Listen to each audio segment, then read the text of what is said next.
الحمد لله نحمده ونستعينه ونستغفره ونعوذ بالله من شرور أنفسنا ومن سيئات أعمالنا من يهده الله فلا مضل له ومن يضلل فلا هادي له وأشهد أن لا إله إلا الله وحده لا شريك له وأشهد أن محمدًا عبده ورسوله أما بعد فإن خير الحديث كتاب الله وخير الهدي هدي محمد صلى الله عليه وسلم وشر الأمور محدثاتها وكل محدثة بدعة وكل بدعة ضلالة وكل ضلالة في النار رب اشرح لي صدري ويسر لي أمري واحلل عقدة من لساني يفقهوا قولي اللهم انفعنا بما علمتنا وعلمنا ما ينفعنا وزدنا علما رب أوزعني أن أشكر نعمتك التي أنعمت علي وعلى والدي وأن أعمل صالحا ترضاه وأصلح لي في ذريتي إني تبت إليك وإني من المسلمين أعوذ بالله السميع العليم من الشيطان الرجيم بسم الله الرحمن الرحيم يا أيها الناس اعبدوا ربكم الذي خلقكم والذين من قبلكم لعلكم تتقون الذي جعل لكم الأرض فراشا والسماء بناء وأنزل من السماء ماء فأخرج به من الثمرات رزقا لكم فلا تجعلوا لله أندادا وأنتم تعلمون وإن كنتم في ريب مما نزلنا على عبدنا فأتوا بسورة من مثله وادعوا شهداءكم من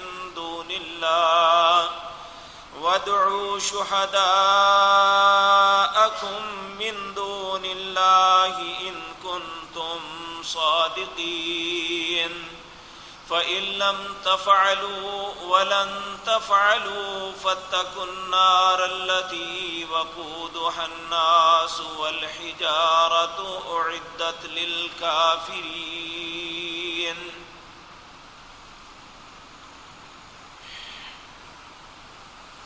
حضرات محترم، ہم مسلمان ہیں. مسلمان ہونے کے ناطے ہر شخص کا اس بات پہ ایمان ہونا چاہیے کہ جو بھی بات ہمارے دین کے متعلق ہمارے پیغمبر جناب محمد الرسول اللہ صلی اللہ علیہ وسلم نے بتلائی ہے وہ بات اللہ کی طرف سے ہے اور حق ہے. کیونکہ اللہ مالک قرآن عزیز کے اندر فرماتے ہیں وَمَا يَنْطِقُ عَنِ الْهَوَىٰ. یہ میرے پیغمبر جن کا نام محمد صلی اللہ علیہ وسلم ہے یہ اپنی مرضی سے اپنی خواہش سے کوئی بات نہیں کرتے. ان ہوا الا وحی یوحا، جب بھی دین کے معاملے میں کوئی بات تمہیں کرتے ہیں، بتلاتے ہیں، وہ اللہ کی طرف سے وحی ہوتی ہے۔ تو جب اللہ کی طرف سے وحی ہے تو پھر بہت سی باتیں ایسی آپ نے فرمائی ہیں جو اس وقت تو شاید انسانی تصور میں نہیں آتی تھی، لیکن آج ہم محسوس کرتے ہیں کہ آپ نے جو 1400 سال پہلے بات کہی تھی وہ سچ اور حق ہے۔ ان میں ایک بات آج آپ کے سامنے عرض کرنا چاہتا ہوں۔ نبی کریم صلی اللہ علیہ وسلم نے آنے والے وقتوں کے متعلق کچھ پیشین گوئیاں فرمائی تھی۔ ان میں ایک بات یہ تھی کہ میری امت کے اندر ایک وقت ایسا آئے گا، ایک شخص صبح کو مسلمان ہوگا، رات کو کافر ہو جائے گا۔ رات کو مسلمان ہوگا، جب صبح طلوع اس پہ ہوگی تو وہ کافر ہوگا۔ یہ بچپن سے جب سے یہ احادیث پڑھی ہیں، ان کے متعلق بعض اوقات سوچ آتی تھی لیکن سمجھ نہیں آتی تھی کہ آخر کیا انسان کلمے کا، اللہ کا، اس کے رسول کا، اس کے معاملات کا انکار کرے گا، اس طرح کافر ہو جائے گا؟ اور بظاہر اس کی کوئی صورت نظر نہیں آتی تھی کہ انسان اسلام سے انکار کر دے کہ میں مسلمان نہیں ہوں۔ لیکن آج جس دور سے میں اور آپ گزر رہے ہیں، اس میں اتنے فتنے سر اٹھا رہے ہیں، اور وہ اتنے گمبھیر اور برے فتنے ہیں کہ اگر انسان اسلامی آداب کو، اسلامی احکامات کو ملحوظ خاطر رکھتے ہوئے اس کرائیٹیریا کے اندر اسے دیکھے تو انسان کو احساس ہوگا کہ ان باتوں کا انکار کر کے انسان حقیقتاً کافر ہو جاتا ہے، اس کے اندر اسلام نہیں رہتا۔ ان میں سب سے اہم بات اللہ کی عبادت ہے۔ سب سے پہلے اس معاملے میں مسلمانوں کو کنفیوز کرنے والے ایسے ہی لوگ تھے جو بظاہر اسلام کا لبادہ اوڑے ہوئے تھے۔ اور یہاں یہ بات پہلے عرض کر دوں، سیدنا عثمان رضی اللہ تعالی عنہ کے دور میں ایک شخص تھا جس کا نام عبداللہ بن سبا تھا۔ یہ یہودی تھا اور اس نے دنیا کے لوگوں کو ایک نیا تصور دیا تھا۔ اس نے لوگوں کو کہا کہ بھائی لوگوں یہ بات یاد رکھو کہ ہم اسلام کے خلاف میدانوں میں نہیں جیت سکتے۔ اگر اسلام کے خلاف کوئی کام کرنا ہے تو مسلمان بن کے مسلمانوں میں داخل ہو جاؤ اور ان کی عقائد کو بگاڑو۔ جب ان کے عقائد بگڑ جائیں گے تو یہ اپنے اسلام پہ قائم نہیں رہ سکیں گے۔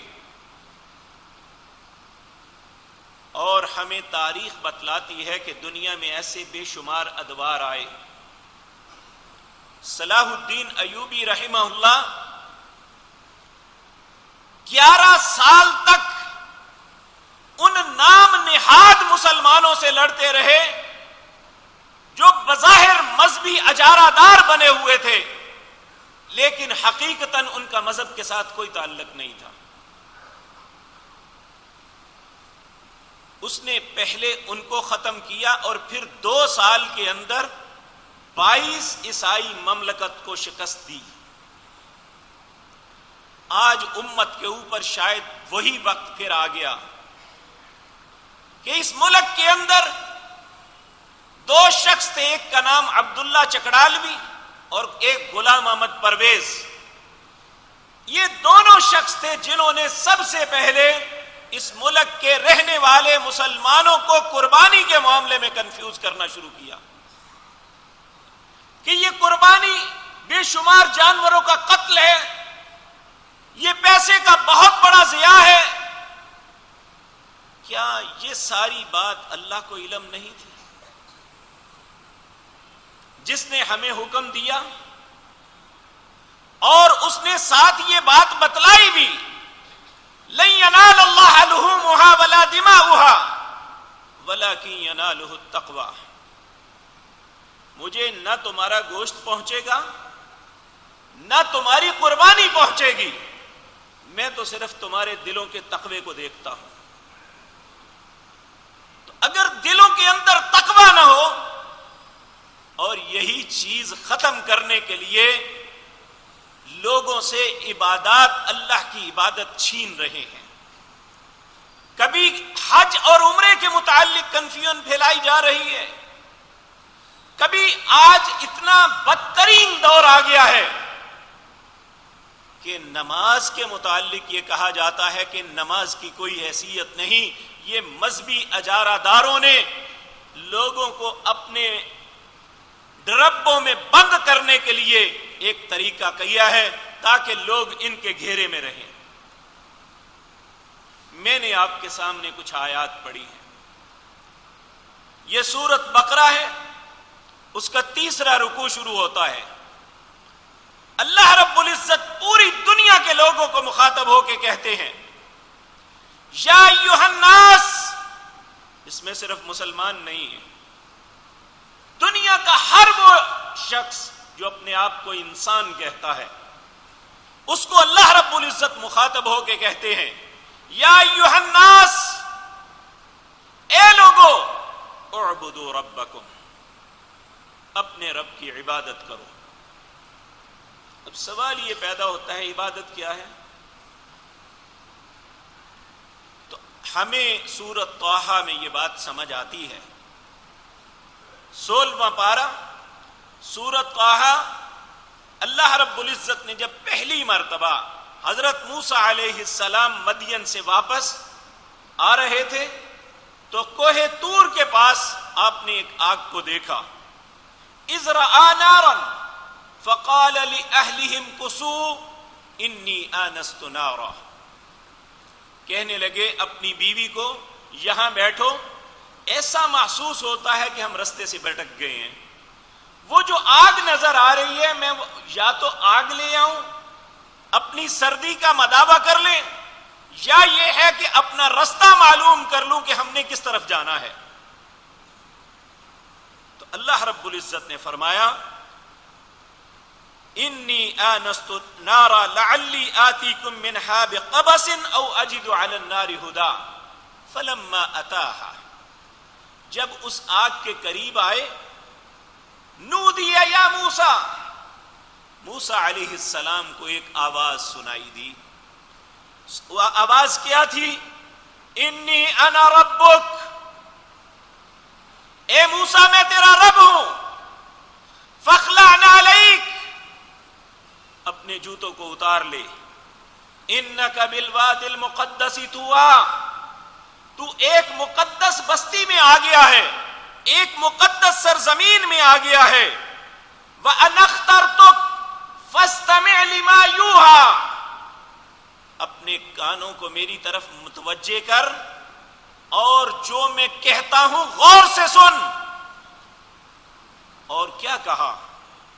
ابھی نبوت نہیں ملی، نبوت کے معاملے میں کوئی بات نہیں ہوئی، سب سے پہلی بات اللہ رب العزت نے جو اپنے پیغمبر سیدنا موسیٰ علیہ السلام سے کی وہ یہی تھی کہ اللہ رب العزت فرماتے ہیں، اننی انا اللہ، اے موسیٰ میں تیرا اللہ ہوں، لا الہ الا، میری ذات کے علاوہ تیرا کوئی الہ نہیں ہے، الا انا، صرف میں تیرا الہ ہوں، فاعبدنی، سب سے پہلی بات یہ سمجھ لے کہ تو نے میری عبادت کرنی ہے، اور میری عبادت کیا ہے؟ وَأَقِمِ الصَّلَاةَ لِذِكْرِي، اور نماز کے اندر میرا ذکر ہے۔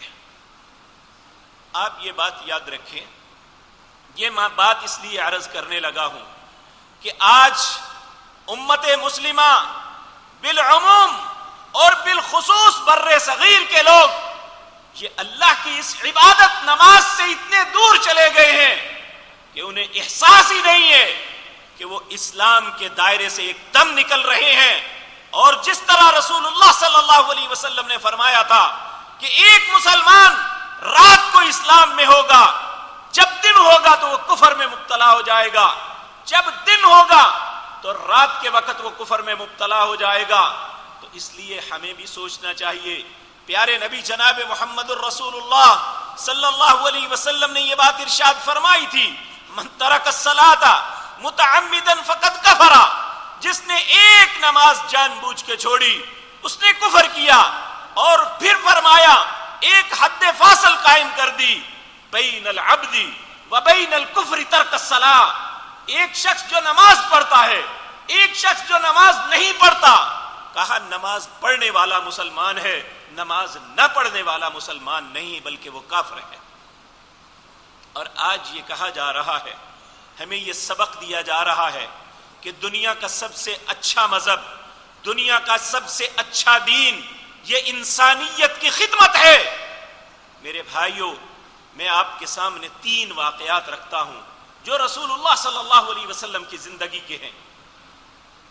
بدر کی جنگ ہوتی ہے، قیدی ہاتھ میں آتے ہیں، ان میں نبی کریم کا چچا عباس بھی ہے، اور سیدنا عباس رضی اللہ تعالیٰ عنہ مسلمان نہیں ہوئے. حضرت علی رضی اللہ تعالیٰ عنہ نے انہیں گرفتار کیا بھتیجے نے، اور پھر انہیں یہ کہا کہ عباس تمہیں کیا ہے کہ تمہیں احساس نہیں ہے کہ اللہ نے ایک نعمت تمہیں دی ہے، تم اسے قبول کرنے کے لیے تیار نہیں ہو؟ کیا تمہارا ارادہ جہنم میں جانے کا ہے؟ اپنے لیے آگ کو لگوا رہے ہو؟ تو حضرت عباس نے کہا تھا علی کیا کہہ رہے ہو؟ ہم بیت اللہ کے متولی نہیں ہیں، ہم مکے کے لوگوں کی خدمت نہیں کرتے، ہم یہ فلاں فلاں کام نہیں کرتے. تو سیدنا علی نے کہا عباس اے میرے چچا سن لے، اگر تیرے پاس ایمان نہ ہوا، اگر تیرے پاس اللہ کی واحد کی عبادت نہ ہوئی، یہ ساری چیزیں کوئی حیثیت نہیں رکھتی. اور اسی طرح مکہ کا ایک بہت بڑا نام تھا جس کا نام عبداللہ بن جدعان. یہ میں کسی کی خلاف کوئی شخص یہ نہ سمجھے کہ میں کسی کے کفر یا اسلام کو کر رہا ہوں یا کسی کے اوپر فتویٰ لگانا چاہتا ہوں. واللہ باللہ ثم تاللہ مجھے کسی سے کوئی غرض نہیں، لیکن مجھے یہ دکھ اور افسوس ہے کہ مسلمان ایک تباہی کی طرف جا رہے ہیں، وہ اللہ رب العزت کے اس رستے کو چھوڑ رہے ہیں جو پیارے نبی جناب محمد الرسول اللہ صلی اللہ علیہ وسلم نے دیا تھا. کل اور پرسوں ایک بڑا خوبصورت ایک دوست نے کلپ دکھایا، نوجوان کھڑے ہیں، انہوں نے ایک کار کو، سعودی عرب کی بات ہے، کار کو ہاتھ دیتے ہیں، ایک شخص جو کار چلا رہا ہے باریش اور بوڑھا آدمی، اس سے وہ مذاق کرتے ہوئے کہتے ہیں این الطریق الی الجنہ، بتاؤ جنت کی طرف رستہ کہاں سے جاتا ہے؟ وہ کہنے لگا طریق الجنہ الی القرآن، بیٹے جنت کی طرف جانے والا رستہ قرآن کا رستہ ہے، جنت کی طرف جانے والا نماز کا رستہ ہے، جنت کی طرف جانے والا توبہ کا رستہ ہے. اور ہم ان ساری چیزوں سے لوگوں کو بدگمان کر کے یہ سمجھیں کہ اللہ کی عدالت میں کامیاب ہو جائیں گے، یہ کیسے ممکن ہے؟ نبی کریم صلی اللہ علیہ وسلم کی خدمت میں فتح مکہ کے بعد جب لوگ فوج در فوج اسلام لانے کے لیے آئے، ایک بہت بڑا قبیلہ، غالباً یہ بنو سلیم تھے، ان کا سردار آ کے پیش ہوتا ہے اور اس کے ساتھ اس کے قبیلے کے ہزاروں لوگ تھے. آ کے نبی کریم صلی اللہ علیہ وسلم کی خدمت میں بیٹھا، کہنے لگا اے اللہ کے رسول صلی اللہ علیہ وسلم، ہم مسلمان ہونے کے لیے آئے ہیں لیکن ہماری ایک شرط ہے. آپ نے فرمایا کیا شرط ہے تمہاری؟ کہنے لگا کہ آپ کہتے ہیں کہ دن اور رات میں 5 نمازیں ہیں، آپ ان نمازوں کی ہمیں چھٹی دے دیں، ہم اسلام قبول کر لیتے ہیں. نبی کریم صلی اللہ علیہ وسلم ایک دم مشتعل ہو گئے، حالانکہ آپ نے بڑے بڑے سخت کلمات سنے تھے. 2 لوگوں کے متعلق آپ سخت مشتعل ہوئے، ایک مسلمہ کذاب نے جب کہا تھا کہ آپ اگر اپنے بعد مجھے اپنا نائب مقرر کر دیں تو میں اسلام لے آتا ہوں، ایک بنو سلیم کے اس سردار نے جب کہا کہ آپ نماز کی چھٹی دے دیں تو ہم آپ کے دین کو قبول کر لیتے ہیں، آپ نے مسلمہ کذاب کو ایک تنکا پکڑا اور اسے توڑ کے کہا میں تمہیں یہ تنکا بھی نہیں دے سکتا، تم کہتا ہے میں تمہیں اپنا نائب مقرر کر دوں۔ اور اس شخص کو یہ بات کہی، آپ مشتعل ہو کے اٹھ کے کھڑے ہو گئے، آپ نے فرمایا نکل جا یہاں سے، جس دین میں نماز نہیں اس دین کی کوئی حیثیت نہیں، مجھے تیرے یا تیرے قبیلے کے لوگوں کی اسلام کی کوئی ضرورت نہیں، اگر تم نے نماز نہیں پڑھنی تو تمہاری اسلام کی کوئی ضرورت نہیں۔ آج اسی نماز سے ہمارا میڈیا، ہمارے وہ لوگ جو اپنے آپ کو عقل مند، حقیقتاً وہ ابو جہل ہیں، وہ جاہلوں کے باپ ہیں جو انسانوں کو عبادات سے متنفر کرتے ہیں۔ کوئی عمرے کے لیے جائے تو اس کو تان و تشنی، کوئی حج کرے تو اس پہ تان و تشنی، قربانی کرتا ہے اس پہ بکواس کی جاتی ہے، اور اگر کوئی روزہ رکھتا ہے تو کہتے ہیں کیا مرنے کا ارادہ ہے، بھوکے مر جاؤ گے۔ دیکھیے میرے عزیز بھائیوں، حالانکہ وہ فرائض میں سے نہیں تھا، تبوک کی جنگ کے لیے جب گئے تو کچھ منافقوں نے کہا اشد حرا، سخت گرمی ہے، ہم اس میں نہیں جا سکتے، تو اللہ رب العزت نے آیتیں اتار دی النار اشد حرا، جو آگ جہنم کی آگ ہے وہ اس گرمی سے زیادہ کم تو نہیں، وہ اس سے تو بہت سخت ہوگی، کیا اسے برداشت کر لو گے؟ اور سیدنا عبداللہ بن عباس نے جب کہا علی ہماری نیکیاں کہاں جائیں گی، تو اللہ رب العزت نے قرآن کی آیتیں اتار دی، کہا کہ تم بیت اللہ کے متولی نہیں ہو، تم اس کی خدمتگار نہیں ہو، ان کے خدمتگار تو فقط وہ ہیں جو ایمان لاتے ہیں اور اللہ کی عبادت کرتے ہیں، اور اللہ کی عبادت سے خالی کوئی انسان یہ سمجھے، جس طرح میں عبداللہ بن جدعان کا تذکرہ کرنے لگا ہوں، یہ شخص پورے مکے میں اور پوری دنیا سے آنے والے حجاج میں معروف تھا کہ حجاج کی خدمت کرتا، انہیں کھانا کھلاتا، اپنے اونٹ اور جانور ذبح کرتا، ان کے لیے لنگر کھل جاتے، اور غرباء کی مدد کرنا اس کی زندگی کا طریقہ تھا۔ ایک دن ایک صحابی، یہ نبی کریم صلی اللہ علیہ وسلم کی نبوت سے پہلے فوت ہو گیا تھا، آپ سے ایک دن ایک صحابی نے پوچھا یا رسول اللہ صلی اللہ علیہ وسلم عبداللہ بن جدعان کا معاملہ کیا ہے؟ آپ نے فرمایا جہنم میں۔ تڑپ کے کہنے لگا یا رسول اللہ عبداللہ بن جدعان جہنم میں؟ آپ نے فرمایا نعم جہنم میں۔ پھر تیسری مرتبہ پھر اس نے پوچھا عبداللہ بن جدعان؟ آپ نے فرمایا اس نے زندگی میں کبھی نہیں کہا تھا اللہم اغفر لی ورحمنی، اللہ مجھے معاف کر دے، مجھ پہ رحم کر دے، اور اگر وہ شاید کہہ دیتا تو اللہ اس پہ رحم کر دیتا، اس کے تو معاملات اللہ کے لیے تھے ہی نہیں۔ اسی طرح عرب کا ایک معروف کردار، ہر بچہ اسے جانتا ہے، حاتم طائی، ان کے بیٹے عدی بن حاتم یہ مسلمان ہو جاتے ہیں، صحیح مسلم کے اندر روایت ہے۔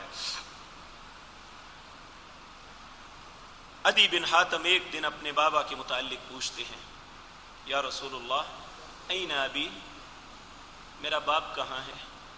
آپ نے فرمایا فی النار۔ اور میں آپ کو عرض کر دوں حاتم طائی وہ شخص تھا جس کی سخاوت، جس کی لوگ حقوق العباد اتنے مسلم تھے کہ 14 صدیوں میں آج بھی ضرب المثل ہے۔ اس نے ایک مرتبہ ایک شخص کا ایکسیڈنٹ ہوا، اس کا ٹانگ کا گوشت اتنا نکل گیا، ختم ہو گیا کہ اس کی زندگی باقی رہنی ممکن نہیں تھی۔ جراحوں نے کہا اگر کسی اور شخص کے جسم کا ٹکڑا مل جائے، وہ اس کے ساتھ پیوند کر دیا جائے تو شاید یہ بچ جائے، تو اس نے اپنی ران سے گوشت کا ٹکڑا کاٹ کے دے دیا تھا، اتنی خیر خواہی اپنے دل میں رکھتا تھا۔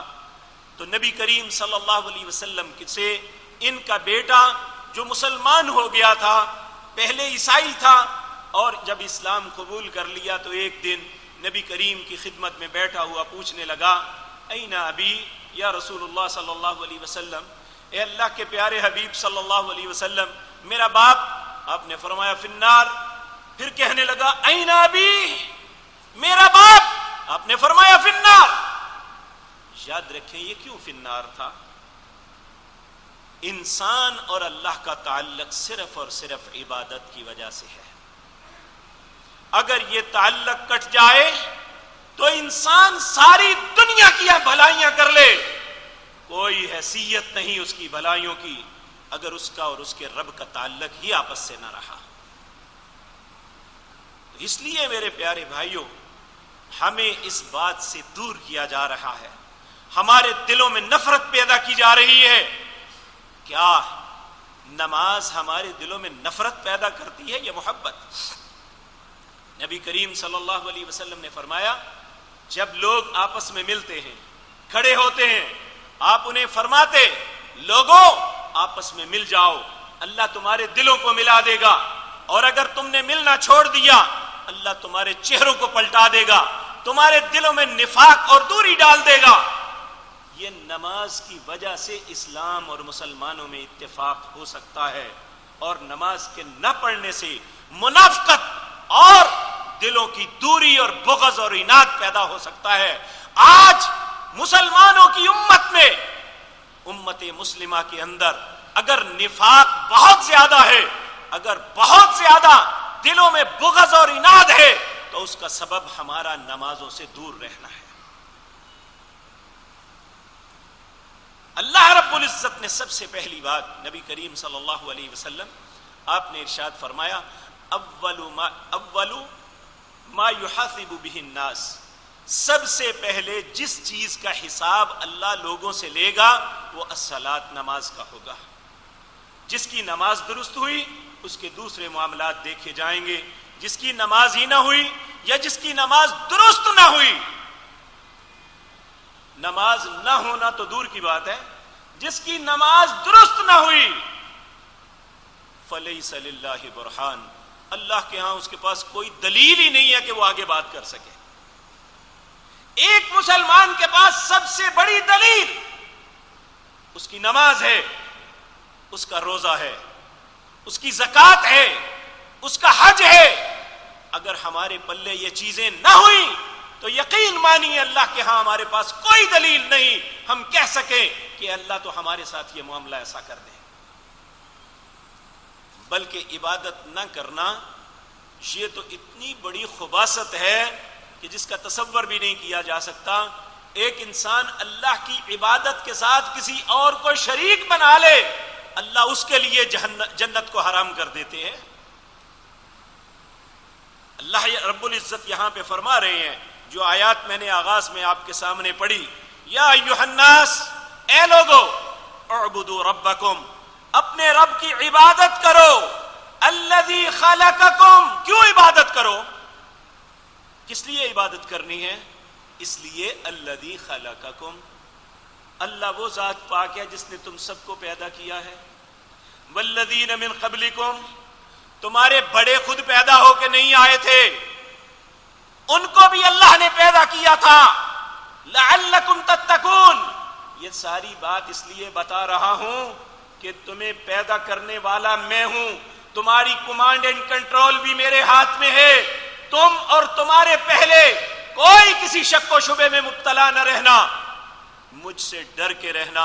اگر مجھ سے خوف ختم کر دیا تو یاد رکھیں مجھ جیسا سخت کوئی نہیں ہوگا۔ نبی عبادی انی انا الغفور الرحیم وان عذابی هو العذاب العلیم، میرے بندوں کو خبر دے دو کہ میں بڑا مہربان درگزر کرنے والا ہوں، کس کے لیے؟ جو اس سے ڈرنے والا ہے۔ وان عذابی هو العذاب العلیم، جو اس سے ڈرتا نہیں ہے اس کے لیے ایسا عذاب ہے جیسا درد دینے والا عذاب کسی کا نہیں ہے۔ اس لیے میرے پیارے بھائیوں، ہمیں ایسے فتنے کے دور کے اندر ایسی باتوں سے، ایسے پروپیگنڈے سے اپنے آپ کو بچانا چاہیے۔ اللہ رب العزت فرماتے ہیں میں کیوں عبادت کے مستحق ہوں، میں کیوں عبادت کے لائق ہوں؟ کیوں میری عبادت کی جائے؟ اس لیے کہ الذی جعل لکم الارض فراشا، میں نے زمین کو تمہارے لیے بچھونا بنایا ہے، والسماء بناء، اور آسمان کو تمہارے لیے چھت بنایا ہے، وانزل من السماء ماء، پھر میں نے آسمان سے پانی اتارا، فاخرج به من الثمرات رزقا لکم، اس پانی کے اندر تمہارے لیے رزق ہے، تمہارے کھانے پینے کی، تمہاری آسائش کی، تمہارے آرام دہ زندگی کے سارے سامان اللہ نے اسی پانی کے اندر رکھے ہوئے ہیں۔ آپ دیکھیں جن ممالک میں بارش نہیں ہوتی ان میں قحط پڑ جاتا ہے، کاروبار معیشتیں تباہ ہو جاتی ہیں، انسان بھوکے مرنے شروع ہو جاتے ہیں، کوئی کسی کے پاس رہتا ہی کچھ نہیں، خریداری کس بات سے کریں گے؟ حتیٰ کہ اب سے چند سال پہلے صومالیہ کے اندر جب 13 سال تک بارش نہ برسی، وہاں کی کیفیت یہ بن گئی تھی اگر کوئی کمزور انسان اکیلا کسی 2-4 کے گروہ کے قابو آ جاتا تو وہ اسے مار کے کھا جاتے، اتنی غذا کی قلت ہو گئی۔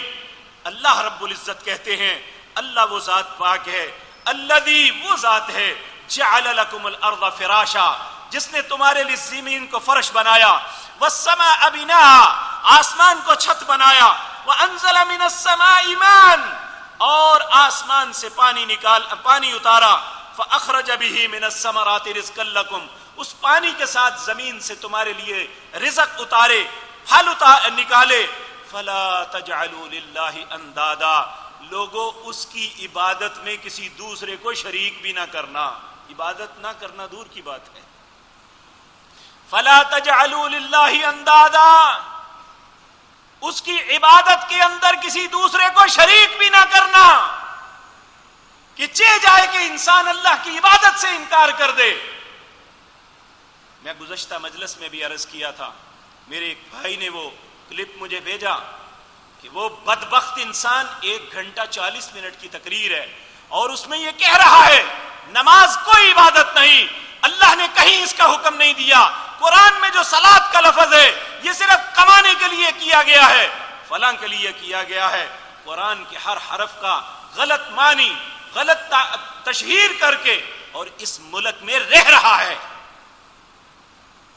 جس ملک کو لا الہ الا اللہ، جس کا ماٹو یہ تھا، جس کو حاصل کرنے کے لیے یہ نعرہ دیا گیا تھا کہ اللہ کے علاوہ یہاں کوئی الہ نہیں ہوگا اور محمد الرسول اللہ کے علاوہ رہبر نہیں ہوگا۔ آج اگر ہندوستان کے اندر 3000 بتوں کی پوجا کی جاتی ہے تو یہاں 3 لاکھ قبروں کے پجاری بیٹھے ہوئے ہیں۔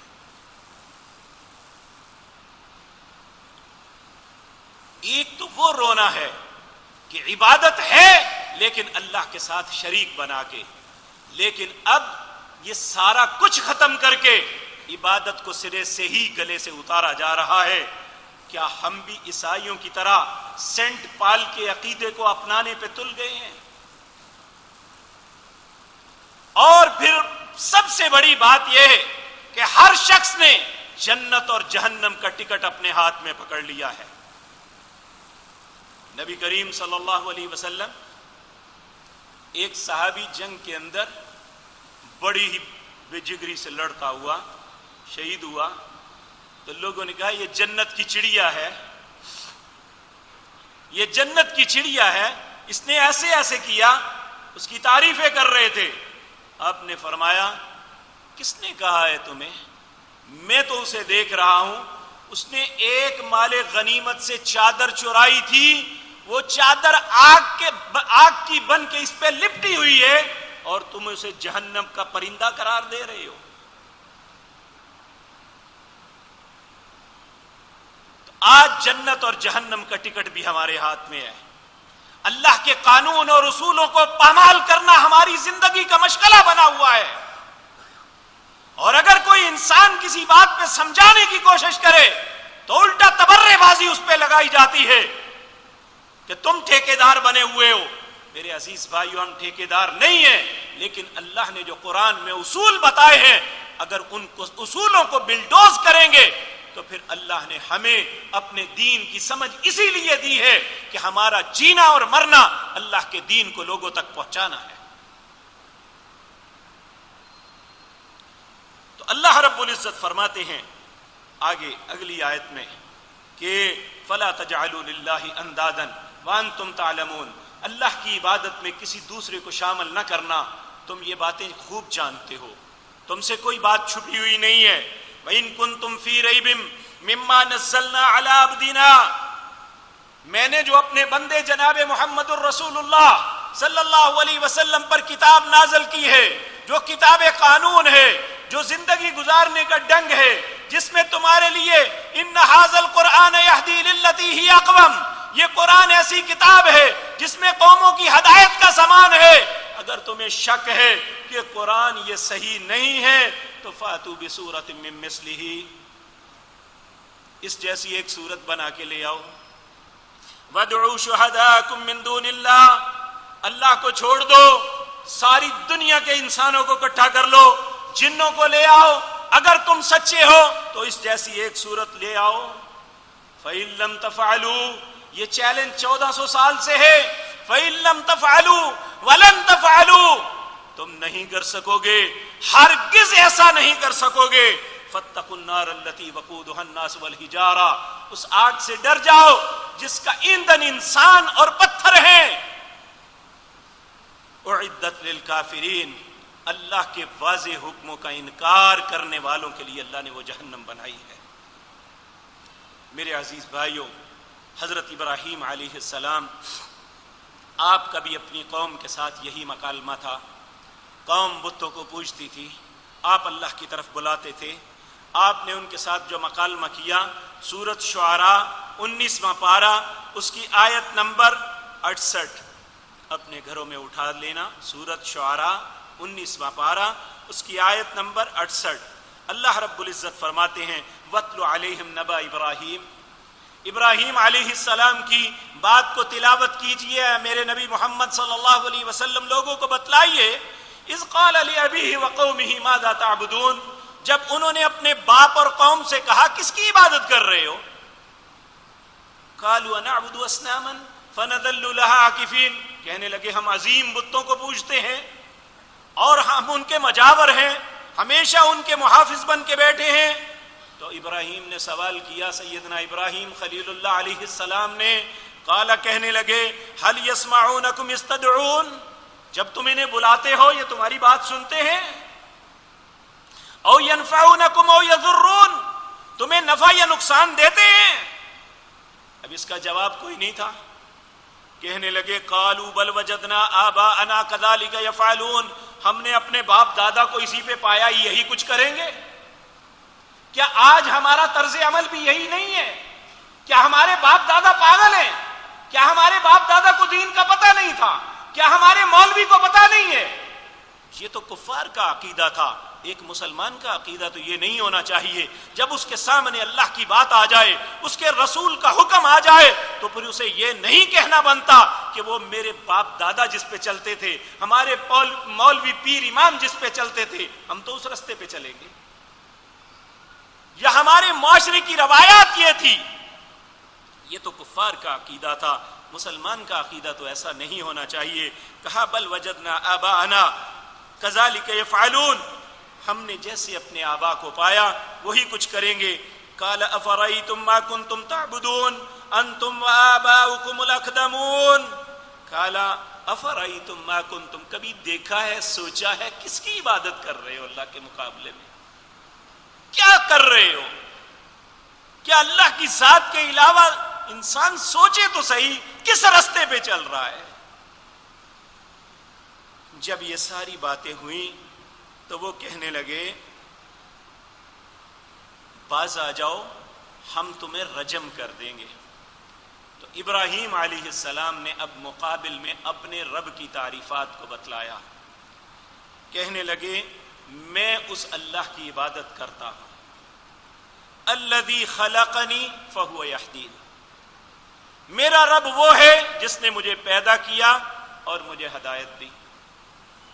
ہدایت کی ایک چھوٹی سی مثال دیکھ لیں، جب تک انسان ماں کے پیٹ میں ہوتا ہے اس کی غذا کا ذریعہ ایک آنت ہوتی ہے جو اس کی پیٹ کے اندر جاتی ہے، اس نے کبھی اس منہ سے غذا نہیں چکھی ہوتی، اور جب وہ پیدا ہو کے دنیا میں آتا ہے وہ ناڑ کٹ جاتی ہے، اس کی غذا کا وہ سلسلہ منقطع ہو جاتا ہے، اللہ اس رستے کو بند کر کے خشک کر دیتے ہیں۔ پھر اس کے بعد کون ذات ہے جس نے اسے بتلایا، اس معصوم کو جسے دنیا کی کسی چیز کا پتہ نہیں ہے، اب تیرے کھانے کی جگہ یہ ہے، اب یہاں سے تو نے کھانا یا پینا ہے اور ڈھونڈنا کہاں سے ہے وہ بھی اسے بتلا دیا۔ وہ ماں کی چھاتی کو ٹٹولنا شروع کر دیتا ہے، چاہے وہ جانور کا بچہ ہے یا انسان کا۔ تو سیدنا ابراہیم خلیل اللہ نے کہا الذی خلقنی فہو یہدین، میرا رب وہ ہے جس نے مجھے پیدا کیا اور جس نے میری رہنمائی کی ہر زندگی کے معاملے میں۔ پھر فرمایا والذی هو یطعمنی ویسقین، میرا رب وہ ہے جو مجھے کھلاتا اور پلاتا ہے۔ ہم ذرا سوچیں تو صحیح، یہ جو کچھ ہمارے پاس ہے، جتنی نعمتوں سے اللہ نے ہمیں نوازا ہے، اگر ایک دن میں وہ چاہے تو ہم نے کتنے لوگوں کو دیکھا جو رات کو اربوں کے مالک تھے، رات گھر میں یا فیکٹری میں آگ لگ گئی، دوسرے دن وہ ایک پائی کے مالک بھی نہیں تھے۔ جب یہ فیکٹریاں نیشنلائز ہوئیں تو ایک دن میں وہ خربوں کے مالک، اور دوسرے دن ایک گلاس کے لیے وہ پڑوسیوں کو ڈھونڈتے تھے ہمیں ایک گلاس پانی کا مل جائے۔ تلک الایام نداولها بین الناس، ہم نے یہ تماشے دنیا میں نہیں دیکھے کہ اللہ کس طرح انسانوں کے دن پھیرتا ہے۔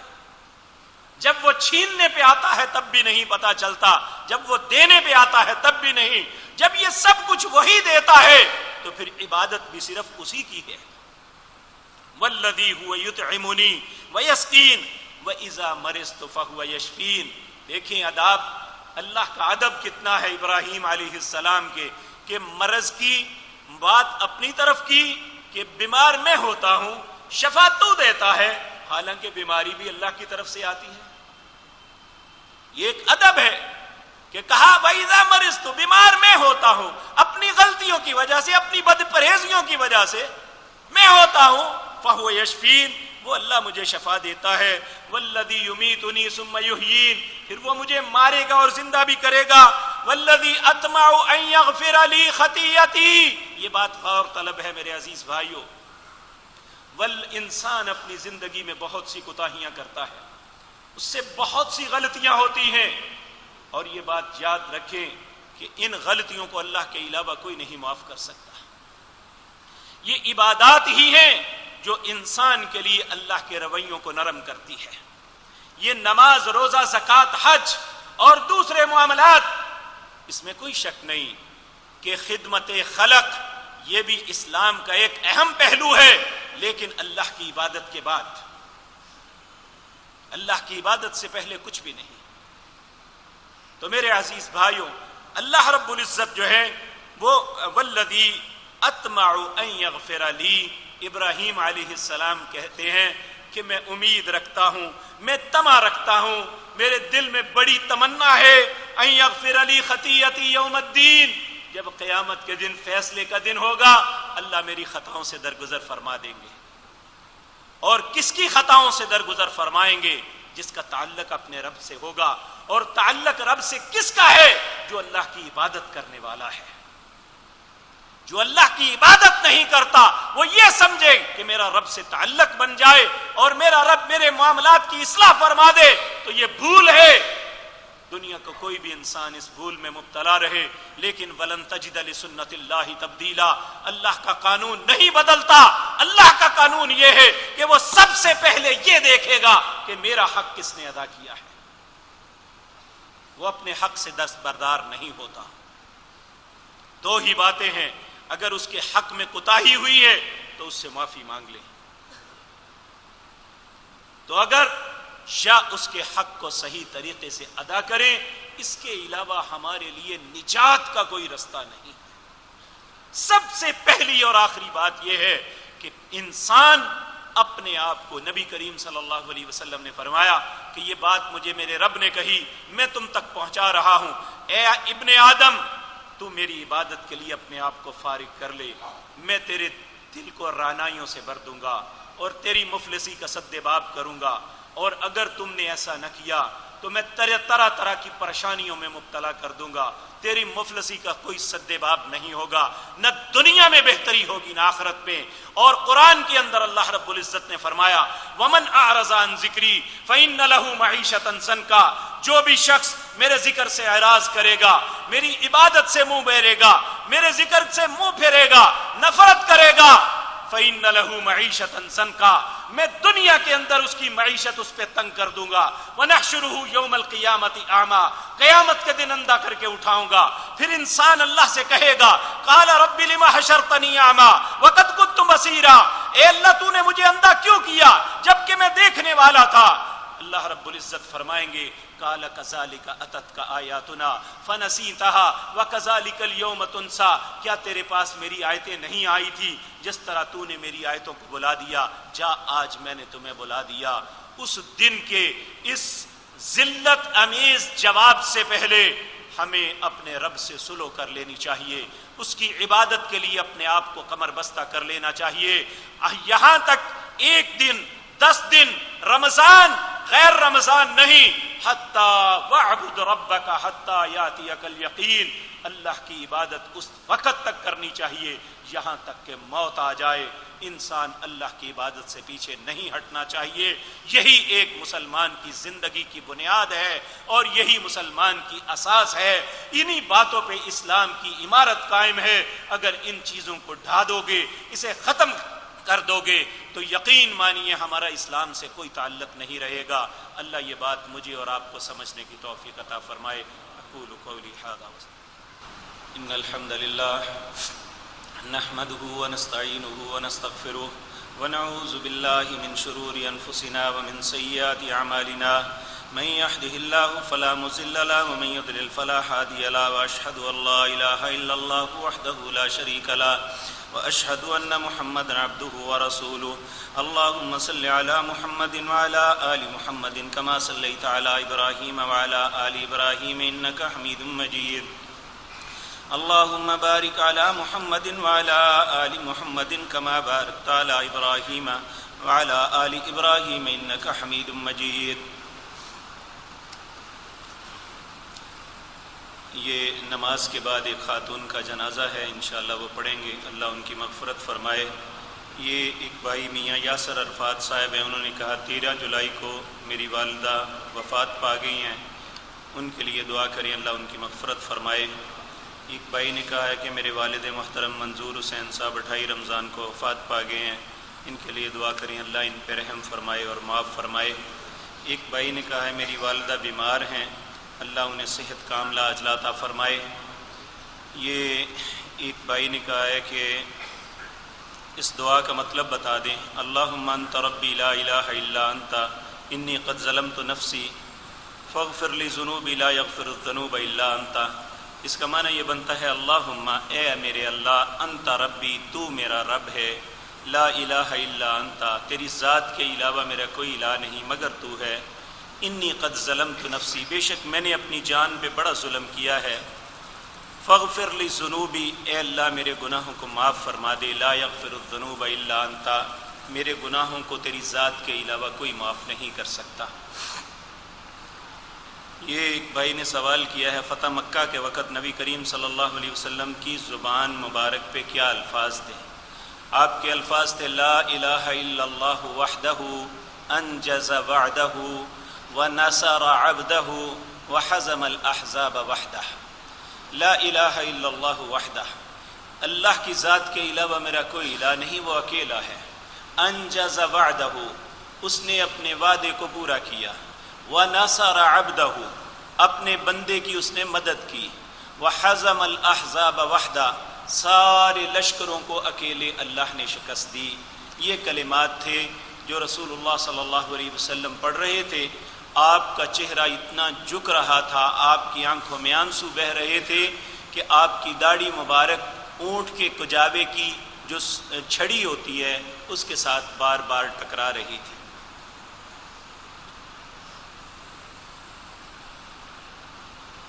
ایک بھائی نے کہا اگر پہلی صف مکمل ہو جائے تو اکیلا کھڑے میری نماز ہوگی؟ انشاءاللہ ہوگی۔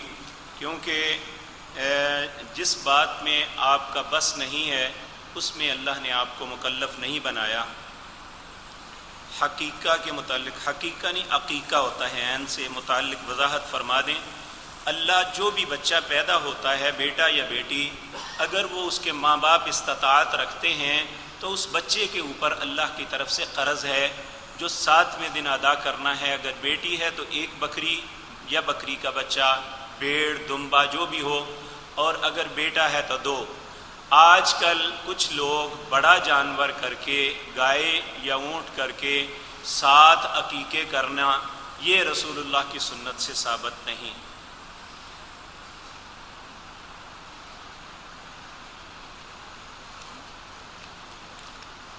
حضرات محترم، اس وقت ہمارا ملک انتہائی نازک حالات سے گزر رہا ہے، اور خصوصاً ہمارے پڑوس کشمیر کے اندر ہماری بہنیں، بیٹیاں، ان کے ساتھ بدترین سلوک کیا جا رہا ہے، اور ہمارے نوجوان بھائی وہاں شہید کیے جا رہے ہیں، ہمارے بزرگوں کی پگڑیوں کو اچھالا جا رہا ہے، لیکن ہمارے ملک کے بدترین سیاستدان، ان خناسوں کو اپنی سیاست کے علاوہ کوئی غرض نہیں کہ کیا ہو رہا ہے۔ ایسے حالات میں ان سے کوئی توقع نہیں۔ ہمیں اللہ سے دعا کرنی چاہیے، اللہ ہمارے ان بھائیوں، مظلوم بھائیوں کی مدد فرمائے، اللہ کشمیر کو آزادی نصیب فرمائے، اللہ بھارتی فوج پہ عذاب نازل فرمائے۔ جو لوگ ہماری بہنوں، بیٹیوں اور بھائیوں کو قتل کر رہے ہیں، عصمتوں کو لوٹ رہے ہیں، اے اللہ انہیں برباد کر دے، اے اللہ بربادی ان کا مقدر میں لکھ دے، اے اللہ کشمیر کے مسلمانوں کو آزادی نصیب فرما، اے اللہ تو ان کی مدد فرما۔ اللہم انصر الاسلام والمسلمین، اللہم اعز الاسلام والمسلمین، اللہم اعز الاسلام والمسلمین واذل الشرک والمشرکین، اللہم دمر اعداء الدین، اللہم دمر اعداء الدین، اللہم دمر اعداء الدین۔ اے اللہ تو ارحم الراحمین ہے، ہم سب پہ رحم فرما، اللہ تو ارحم الراحمین ہے، مسلمانوں پہ رحم فرما۔ اے اللہ ہمارے ملک کی حفاظت فرما، اے اللہ ان چور اور اچکوں سے ہمارے ملک کے، اے اللہ ہمارے ملک کو چھڑا دے۔ اے اللہ چاہے وہ اپوزیشن ہے یا حکومت میں بیٹھے ہوئے ہیں، انہوں نے لوگوں کی زندگیوں کو تنگ کر دیا ہے، یہ خناس اور بدماش حرام خور ہیں سب، اور بڑی بڑی خوبصورت اور بڑی گاڑیوں میں اور بڑے بڑے بنگلوں میں بیٹھ کے جن غربا کی باتیں کرتے ہیں، یہ سب جھوٹ اور مکار جھوٹ بولتے ہیں۔ اے اللہ انہیں بھی برباد کر دے۔ اے اللہ جس طرح 70 سال سے اس ملک کے عوام کو یہ رول رہے ہیں، اے اللہ انہیں دنیا اور آخرت کی ذلت ان کے مقدر میں لکھ دے۔ اے مالک الملک ہمارے حالات پر رحم فرما دے۔ اے اللہ ہم جانتے ہیں کہ ہمارے گناہوں کے سبب سب کچھ ہے، اے اللہ ہماری غلطیوں کو معاف فرما دے۔ اے اللہ ہماری کوتاہیوں سے درگزر فرما۔ اے اللہ ہمارے حالات کو آسان فرما دے۔ اے اللہ ہمارے معاش کو بہتر فرما دے۔ اے اللہ ہمیں رزق حلال نصیب فرما۔ اے اللہ اسلام کی حالت میں زندہ رکھنا، اسی پہ موت نصیب فرمانا۔ اقول قولی ھذا واستغفر اللہ لی۔